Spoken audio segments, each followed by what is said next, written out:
Good afternoon, ladies and gentlemen. Thank you so much for your patience. We are going to change tack a bit today and move with the wind. We've decided to engage you, our kind audience, in some interesting Q&A sessions about the challenges of providing the last mile of power to our communities in Africa. So I would like to welcome on stage our moderator, Geof, a very wonderful, charismatic person, and I encourage you all to be creative and engage and enjoy the session as much as you can. Thank you. Thank you very much for coming. We have got two speakers. We have got, in fact, I'm going to let you introduce yourself. Edington, would you like to tell us, just pass the mic to Edington, and then we'll bring it back. Just pass the mic to Edington. Edington, will you just tell, you need to take the mask off so we can't hear you, and we can see your handsome face. Thank you so much. Like you've already indicated, my name is Edington Mazambani. I'm the Chief Executive Officer of the Zimbabwe Energy Regulatory Authority, mandated to oversee the operations of the energy sector, entire energy sector, electricity and petroleum included, in Zimbabwe. I'm a professional accountant. I'm a chartered accountant. I joined ZERA in 2012 after several years of working in different companies and organizations, which also included working for 3 years in the Democratic Republic of Congo, where I was responsible for a company involved in mobile financial services. It was a South African company based in the DRC. I worked for a mine as a company secretary. I think from then, that's when I sort of had an appreciation of moving away from the numbers. I'd been a numbers person for quite a long time. When I became a mine secretary, I realized that you need to combine numbers, administration, and production. And I think it became wonderful. He's turned up. Please give us an applause. We only have two speakers, but they are the cream. They are the cream. And we have Leoncio from Equatorial Guinea. Give us a few words about yourself, please, Leoncio. Thank you. My name is Leoncio Amada. I'm the founder and chairman of Apex Industries. Apex is right here. Apex Industries. I'm also the chairman of the African Chamber of Energy in the CEMAC region. And at the same time, I'm a congressman in my country. Thank you. Hey. My name's Geof Hill. As you would have heard earlier, I'm also from Zimbabwe, like Edington. We're not going to just conspire against you, Leoncio. I'm from the border of Zimbabwe and Mozambique. And I am going to try and put this, I'm going to moderate the session. This is my 9th session that I've done. We have a wonderful looking audience around here. We're going to do a lot of question and Q&A, and what I really want to talk about, and what I think our speakers want to talk about, it's something that's vexed this conference. It's because it hasn't been discussed. That last mile distribution, when you produce power in place A, how do you get it, not to place B, but place B to Z? Sometimes it's very difficult, am I right, connecting up power from a substation to homes, and particularly, I'm sad that we had a lady from Kenya who was supposed to come, but she's not here. We've got this conflict in Ethiopia, and whenever there's a conflict around Kenya, huge numbers of refugees come into Kenya, and they live in what the Kenyans call slums. They live in these makeshift townships, high-density areas around Nairobi. And the challenge is to try and provide electricity, whether you've got the power or not, to wire people up. So who would like to go first in talking to us about this challenge, this distribution and last mile connection? Edington, you work with it. I know you're a numbers man, but it is a huge challenge across a country the size of Zimbabwe. And maybe also you could mention, in terms of transition, Zimbabwe gets a lot of its power from still the world's biggest dam, can you believe, after 60 years, Kariba, and also from, I think, Hwange Power Station, which is largely coal-fired. And I've heard speakers at the conference, none of them from Africa, saying, well, things like that power station should be cut off. What do you do with the people who rely on it until you have a transition? Would you give us some thoughts on that, please, Edington? Thank you. I think, let me start with the issue of the transition. I think as Africa, we need to be very careful. We shouldn't just jump on the bandwagon Of course, we need cleaner energy. We need to have lesser impact on the environment. But at what cost? We need to be very careful how we structure this. The developed world now, they anchored their development on fossil fuels. The question now should be, how best can we still utilize the fossil fuels in a much cleaner way? I'll give you an example. I visited a power station in Gainesville, Florida. It's a thermal power station. You don't see anything dirty on that particular power station. No smoke, no coal shavings, there's nothing. Coal comes in large quantities in railway trucks, and then they dump the coal in bunkers. The coal is taken into the power plant without coming out in contact with the environment, generate power. The smoke is taken through thorough processing before it's emitted in a much cleaner way to the environment. So I think, and personally I've got a feeling that fossil fuels are going to be around for long. Let's work around to make them cleaner, not to dump them. Because it's a natural resource which we have. For Zimbabwe, for instance, we've got so much coal deposits in the western part of the country. Should we just let that potential to reignite the economic development of the country go away because we're saying it's dirty? Can't we make it cleaner? And then we get the much needed power from that. Can I just take you to a point there on Zimbabwe? I was talking to one of our brothers here from Malawi, and we were just discussing deforestation. He's going to be on the South Sudan panel. In any country where either electricity has become expensive or there isn't enough of it, and we see it in Zimbabwe, what people do is they have no choice. They cut down trees for firewood. The level of deforestation that you see around cities in Zimbabwe and along the side of the roads, these are not people who are criminal. They're people who are cold and people who need to cook. Could you tell us something about the challenges, and then we're going to come to Leoncio, but of deforestation in a place like Zimbabwe and the use of firewood, and it's almost impossible, I think, to police it and to stop it happening. Thank you. I think there's need to then promote cleaner sources of energy. You look at for LPG, it can be an alternative source. You can actually even still use firewood, but in a much more controlled manner. You know, the energy efficient sorts of stoves, which will use firewood, but in a much more controlled, but giving you much better energy output, but cleaner than the current format.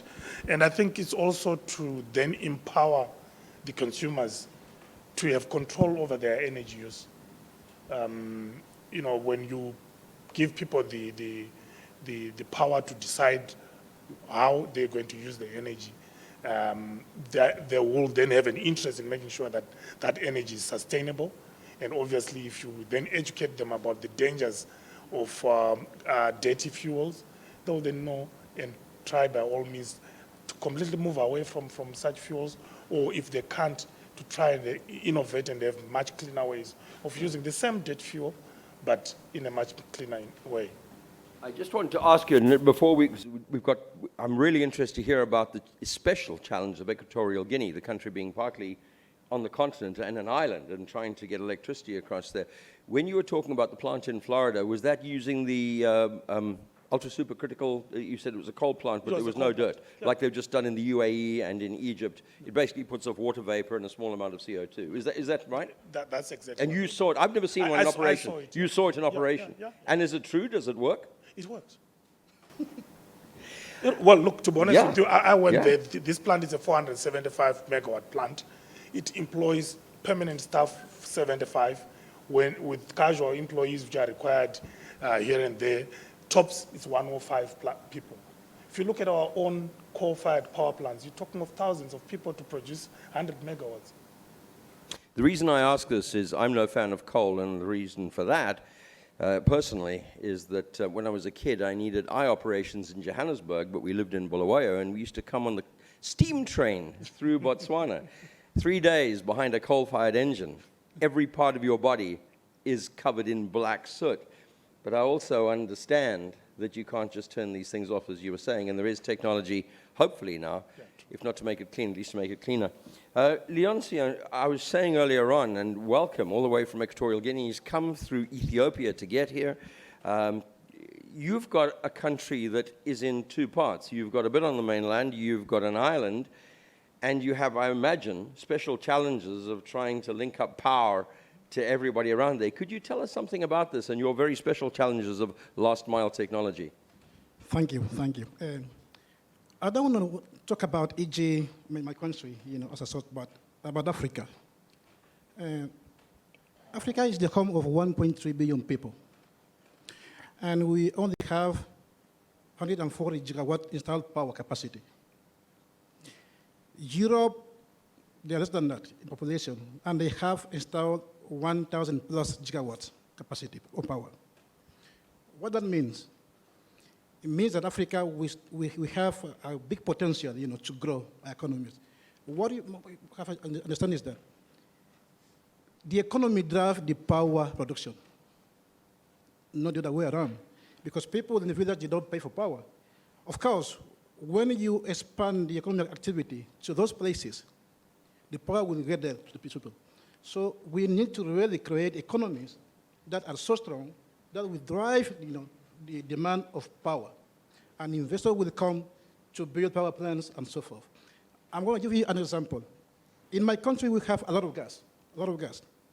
And we are using that gas, to produce LPG, LNG, and to produce power at home. Right now, we are exporting power to Gabon, produced from gas. And we're also being now connected to Cameroon grid. So it means that we need to really create strong economies in Africa. And that's why, when people talk about transition, to where? For us, Africa, we're still at the stage where we need to build strong economies to feed our people and to build industries in our continent. So this morning I was at the panel. We discussed about the African Free Trade Agreement, which I do think is a great opportunity for Africa. It's a good thing for Africa. If I repeat, if implemented as intended. Because here we do have many agreements in Africa, but they are never implemented. So we need to really get beyond that to implement what we have all assigned and agreed upon. And the African Free Trade Agreement will make sure that we create economies that are linked between themselves, and people can move freely between countries and do business, and exchange between us. I was in Singapore last month. For me, it's easier to fly from Malabo to Singapore than it is to me to fly from Malabo to Mombasa. Doesn't make sense at all. So let's just free up our economies, so that we can build a strong economy that will drive that power demand, and the power will reach to people easily. Thank you. It is. These are very good points, and Leoncio was talking about the African Free Trade Agreement, the idea that you'll be able to move goods up and down Africa. I chuckled because I know if I buy a deep freeze in South Africa and try and take it across to a friend in Zimbabwe, I get to Bite Bridge and customs officers, no, you can't bring it in. I say, well, what about it? No, you have to pay to bring it through. You do wonder whether that really will change. Can I just ask in the audience here, how many people live in South Africa? Could you put your hand up? Okay. How many people believe your power bill is too high, your electricity bill is too high? We've got a rich audience here. Because one of the points that was raised yesterday is South Africa going to be able to create more power, or are they just going to change the amount of power, create the same amount of power, but spend billions changing the way it's produced? I think you want to probably try and do both. Can I ask you, and I know it's not a problem, you want to talk about all of Africa, and I'm glad to, and I hope Edington will as well. One of the challenges, again, that's been raised is the link between 600 million people in Africa who don't have electricity and therefore largely don't have jobs. You can't go into a country like Burkina Faso where there's 9% of people on the grid and there's this absence of electricity and put up a factory. What are you going to run the factory on? How are you going to do an operation? How do you have a university chemistry lab? But somebody raised a point that's stuck in my head. The link between poverty and lack of electricity.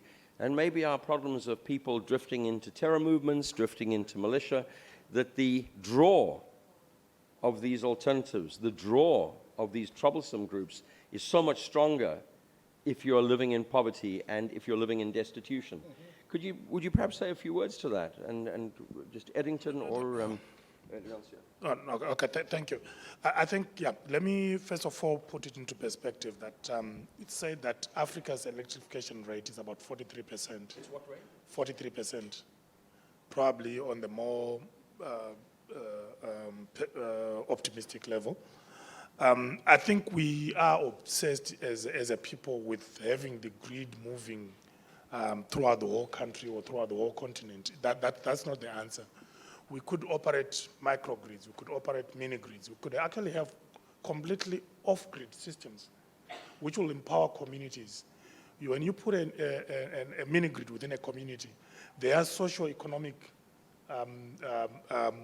outlook changes. And make such mini-grids or microgrids grid tied when the grid gets there. The grid can actually connect to such micro or mini grids. So let's not be obsessed by doing the big lines to the rural communities. Probably it's not economically viable to start off with. If you start with a smaller plant, empower the local community, they become economically active, they can now afford the bigger lines to come through, and then you can connect the mini grid you would have created to the communities. It's all about empowering the people. There's no point in having the grid reach the people, but they can just glare at it and do nothing with it. It doesn't make any sense. But again, that challenge of the last mile connectivity, isn't it? Yeah, Trying to yeah, connect up, yeah. and particularly with growing populations. Leoncio, have you got something to add? Yes, I think, as I said before, there is a link between economic activity and power production and generation. I mean, we cannot avoid that. You don't just invest in power production if there's no one to pay for that. That's why you need strong investment, people that are creating businesses. You need that. People in the village are not going to pay for a power plant. It's a fact. So you need people that are willing to do some business in that area, and the excess of power, you can send it to the people because they will pay, some special prices that are low, but you cannot sustain that investment based on people at the village. No, it doesn't work. So you need to build strong economies. And that's why I want to keep repeating and saying that we need to really focus in Africa, to set up the right regulations that would allow people to create companies and to build wealth between us. And the money is here. The money is here. I think at the beginning of this year, when you look at the oil prices that we all were looking for, no country in Africa was thinking about the price of oil at $90 or $80. We always, we're talking about $40 at the most. Now we are at 85, which means that we have excess of money to be invested to empower young guys that are trying to do businesses in Africa. That's why you can link, energy poverty with economic growth.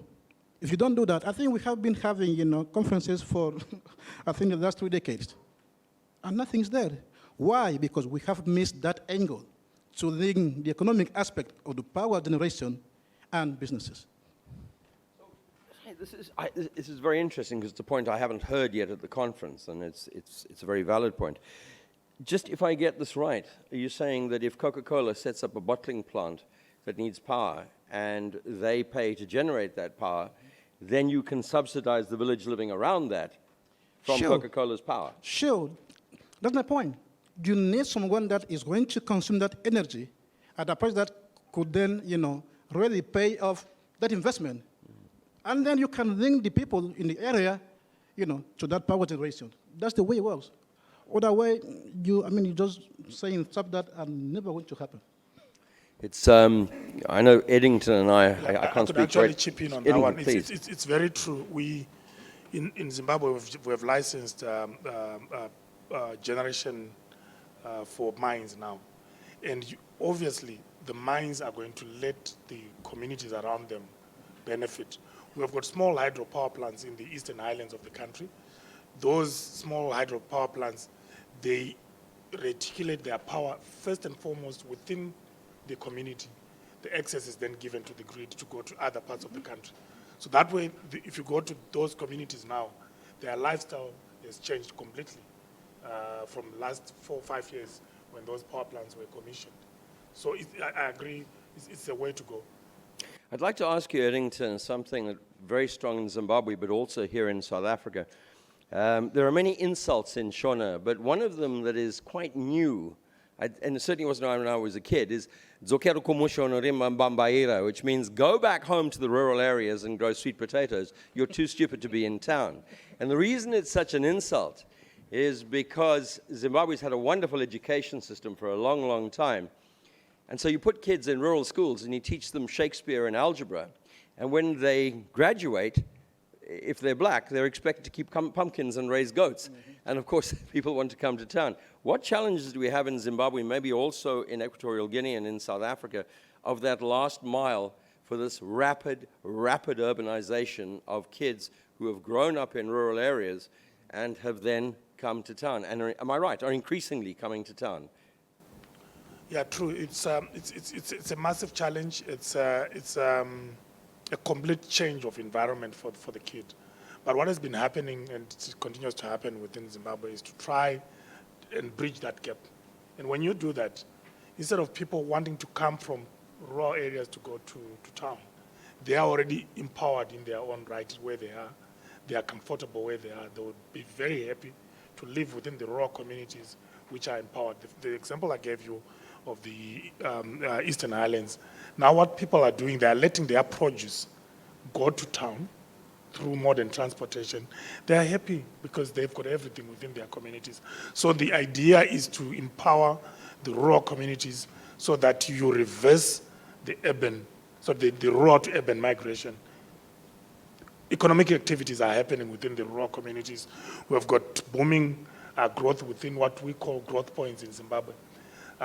Lots of housing construction happening, lots of light industrial activities happening within those communities. So if you then give them the energy, the power to modernize their processes, the move from rural to urban will be limited. Because why should you want to move from a comfortable environment to go into the unknown and be a squatter within the urban centers?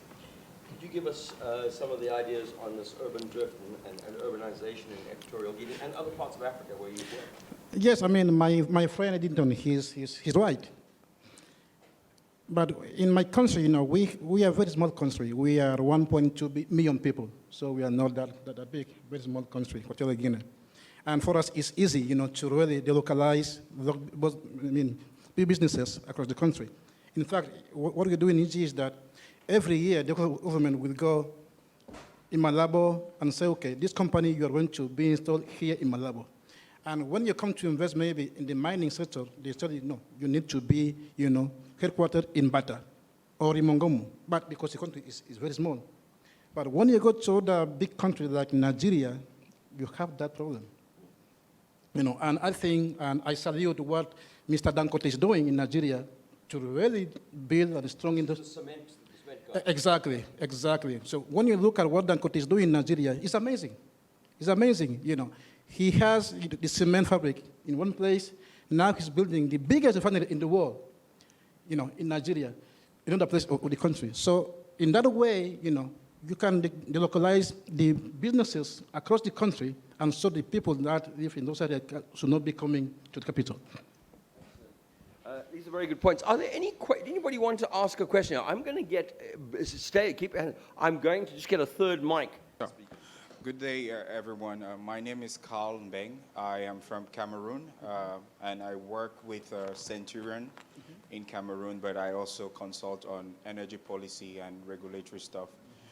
I believe this panel really is trying to discuss the distribution challenge, I believe. And I just want to give my perspective, not really a question, and maybe I will end up with a question, though. I think what we are seeing is the governments have politicized and monopolized transmission and distribution. And that is what is causing the real problem. Because we have a national utility in most countries, just one, that manages transmission and distribution, and that poorly manages this segments of the value chain, we cannot have good results. So I think to resolve the energy access problem, we have to be innovative. We have to allow private sector companies to come into distribution. We have to allow private sector companies to come into transmission. We have to develop flexible business models for transmission finance, for distribution finance, because the margins are generally very low, and investors are not interested in putting in a lot of money maybe to build a transmission line. Let's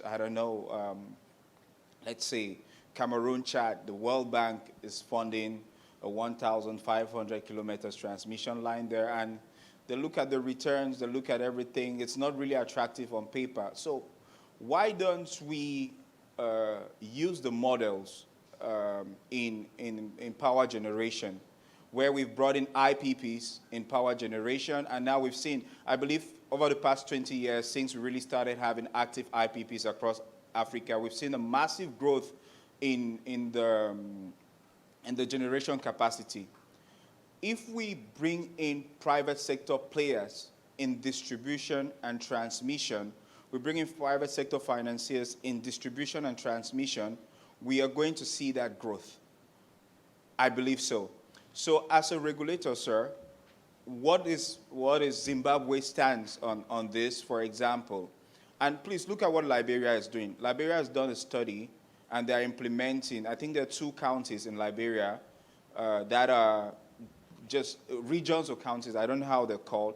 They've given licenses to private sector companies to take care of the distribution here.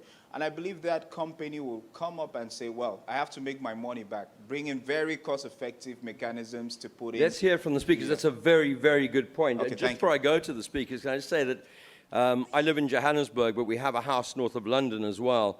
And Margaret Thatcher in the 1980s privatized all the power companies there. And so I phoned my power company and said, because of COVID, I'm stuck in South Africa.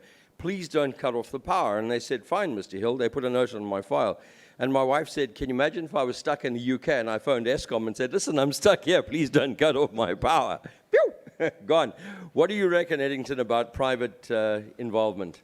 I think it's got a very valid point that we need private participation. Probably as a way of transitioning, since, like you rightly said, there's so much control from central government around transmission and distribution. Probably let's start off with transmission, privatize it, have regulatory tools which reward that kind of investment. In Zimbabwe, we have got one line which has been done privately. It's linked to the Hwange 7 and 8 expansion, which is 600 megawatts of power. There's a line being constructed from Hwange to Sherwood, more than 400 kilometers of transmission line, and it's being done by a private company, which is a special purpose vehicle linked to the expansion of these two power plants. It's something which can be done. At distribution level, it can be done, but the business model is a bit tricky. As long as the people are not yet economically empowered. Do we have critical mass to demand power? It depends. In other countries, probably in South Africa, it can be done.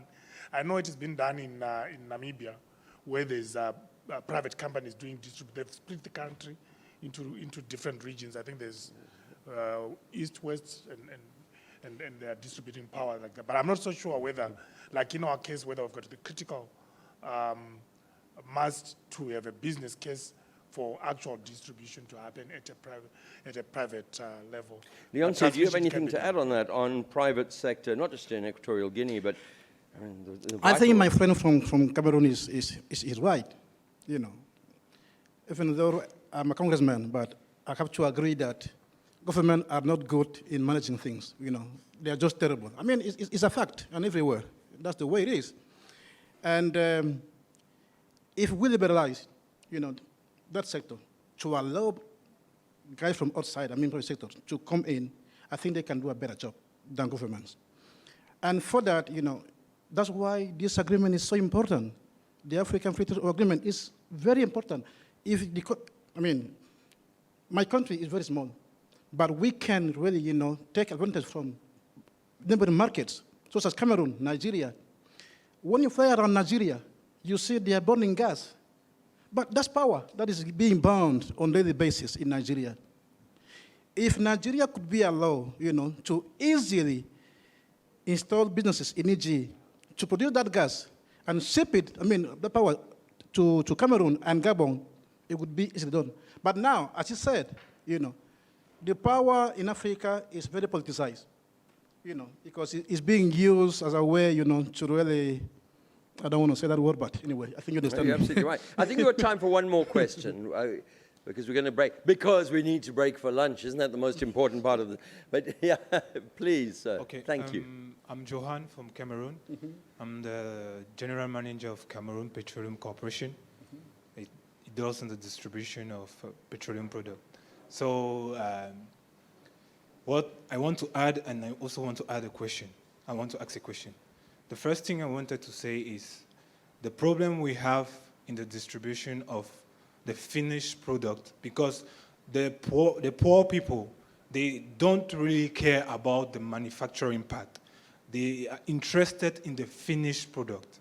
So one of the big problems they have is, and one of the big problem companies have is the infrastructure, road. Where there is a road, there is civilization. And the motto of my country, of my company, is the road to energy. So if the government, for example, build more infrastructure, roads for us private companies to set up gas stations there, because where there is also a gas station, there is civilization. Because in the gas station, the rural people will gather around, and you will see small businesses will start growing. So I've been hearing too much about the manufacture, how to process, but nobody has really talked about the impact of the finished product, because that's really what is impacting the. Do you have a question for the panelists? Yeah. So, what do you? What's the strategy you have, for example, in Zimbabwe, to let the commercialization of the products to reach the people? So I don't know, what's the strategy they have in place, or the idea of maybe in Zimbabwe and Equatorial Guinea. I don't know if they get my question. So that's the question I have. Okay, thank you. With regards to petroleum, since you were talking of petroleum, with regards to petroleum, that sector is completely liberalized. People set up their service stations where the business is. The rural communities are covered. All the major roads have got outlets within the roadsides. We actually do encourage, through the regulatory, there's a regulatory signal which we give. Service stations in town are more expensive than service stations out of town. The licensing fee, if you license in town, is twice as more expensive than if you license in the rural area. So to us, it's a regulatory signal to try and encourage people to go to the rural areas. And when you talk of power, in terms of empowering the communities, we do have an electrification program being run by our Rural Electrification Fund. It's doing grid extension to the rural communities. But not just that.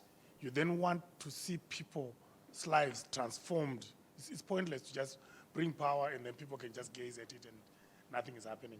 We're encouraging economic activities, small-scale manufacturing plants, small-scale commercial activities happening within the communities which would have been given electricity to through the initiative of the Royal. Leoncio, have you got something to add to that on this commercialization of getting it out to people and making it viable?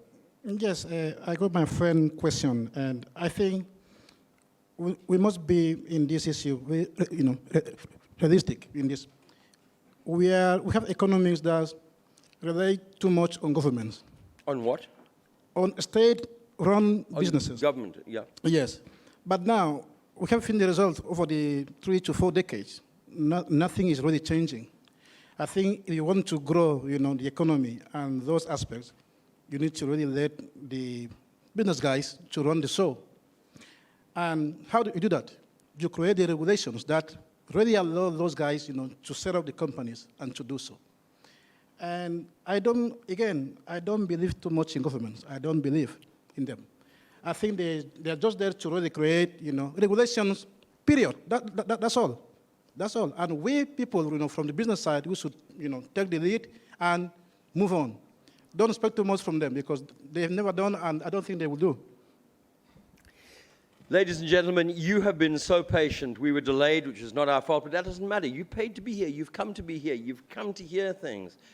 You have been a wonderful, wonderful audience. I always think if the audience is falling asleep, it's because we're not doing our job. It's nothing to do with you. I haven't seen anybody falling asleep. Would you give yourselves a hand, please, because you have been a wonderful, wonderful audience. And would you give a great hand to the two guys who did turn up? We struck gold here. Edington and Leoncio, thank you. You put together a lovely session. Thank you so much.